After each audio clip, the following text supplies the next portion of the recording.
Everybody. I would like to talk a little bit today about this concept I have regarding the purple pill. This is a metaphor that I'm using for this new paradigm and an understanding with choice. And the choice in that the choice is an illusion. And once we realize that and remember that there's the nature of the universe and how we're connected to it, the choice disappears, and then we can be back in the flow of things. And what do I mean by this purple pill thing?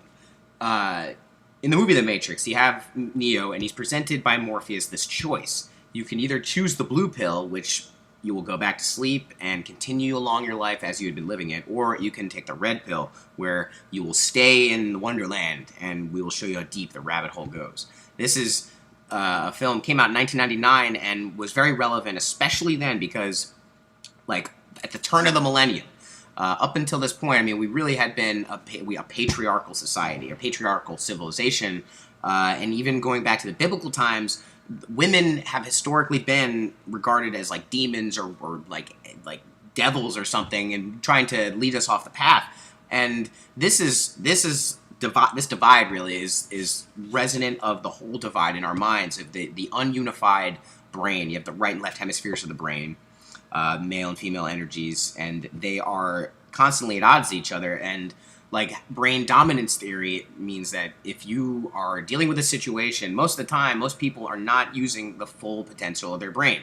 There's that thing like in a lot of movies they say now, you only use 10% of your brain. Well, here, take this, and this will allow you to use the whole thing. Well, that is not exactly true, because the way the brain works, it's not like you're only using like this little piece over here and the rest is just like cobwebs. Your brain is like a big tuning fork or a radio that generates frequencies and can download frequencies. And depending on your openness to frequencies, you will only download so much. So it's not as like simple as like you're just using this little chunk over here and the rest isn't.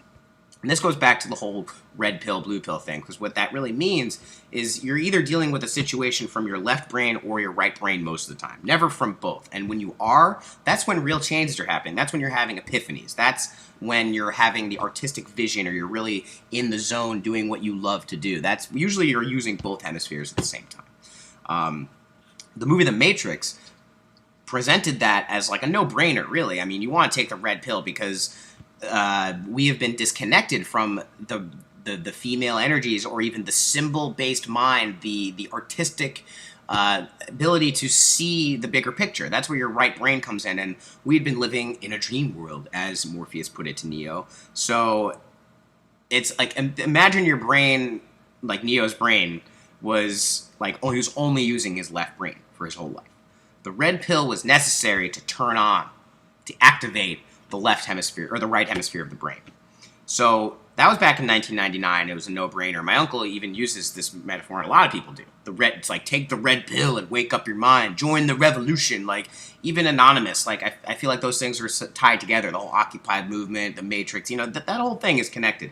But I've been seeing a problem with this, because as much as it's important to wake up that part of your mind, when you start to look at time in a bigger expanse than what you're normally used to, and you start to think of like 1,000 years in an instant, so that tens of thousands of years is really just like an hour or so.